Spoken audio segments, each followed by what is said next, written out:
Professional കോളേജുകൾ ഉൾപ്പെടെയുള്ള എല്ലാ വിദ്യാഭ്യാസ സ്ഥാപനങ്ങൾക്കും ജില്ലാ കളക്ടർമാർ അവധി പ്രഖ്യാപിച്ചു. 3 ജില്ലയിലെ വിദ്യാഭ്യാസ സ്ഥാപനങ്ങൾക്കാണ് നിലവിൽ അവധി പ്രഖ്യാപനം വന്നിരിക്കുന്നത്. വിശദാംശങ്ങൾ അറിയാം. അതിനു മുമ്പായി ചാനൽ ഒന്ന് സബ്സ്ക്രൈബ് ചെയ്യുക. വീഡിയോ ലൈക്ക് ചെയ്ത് ഷെയർ ചെയ്ത് കാണാനും ശ്രമിക്കുക. സംസ്ഥാനത്ത് കനത്ത മഴ തുടരുന്ന സാഹചര്യത്തിൽ 2 ജില്ലകളിലെ വിദ്യാഭ്യാസ സ്ഥാപനങ്ങൾക്ക് നേരത്തെ അവധി പ്രഖ്യാപിച്ചിരുന്നു. കോഴിക്കോട്, വയനാട് ജില്ലകളിലെ വിദ്യാഭ്യാസ സ്ഥാപനങ്ങൾക്കാണ് അവധി പ്രഖ്യാപിച്ചിരുന്നത്. എന്നാൽ ജൂലൈ 17 നാളെ മറ്റൊരു ജില്ലയിൽ കൂടി അവധി പ്രഖ്യാപനം വന്നിരിക്കുന്നു. പാലക്കാട് ജില്ലയിലെ പ്രൊഫഷണൽ കോളേജുകൾ ഉൾപ്പെടെയുള്ള വിദ്യാഭ്യാസ സ്ഥാപനങ്ങൾക്കാണ് ജില്ലാ കളക്ടർ അവധി പ്രഖ്യാപിച്ചിരിക്കുന്നത്.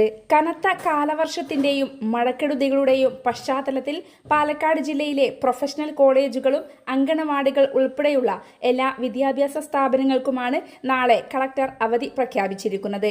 എന്നാൽ മുൻ നിശ്ചയിച്ച പ്രകാരമുള്ള പരീക്ഷകൾക്ക് അവധി ബാധകമായിരിക്കില്ലെന്നും അറിയിപ്പിൽ പറയുന്നു.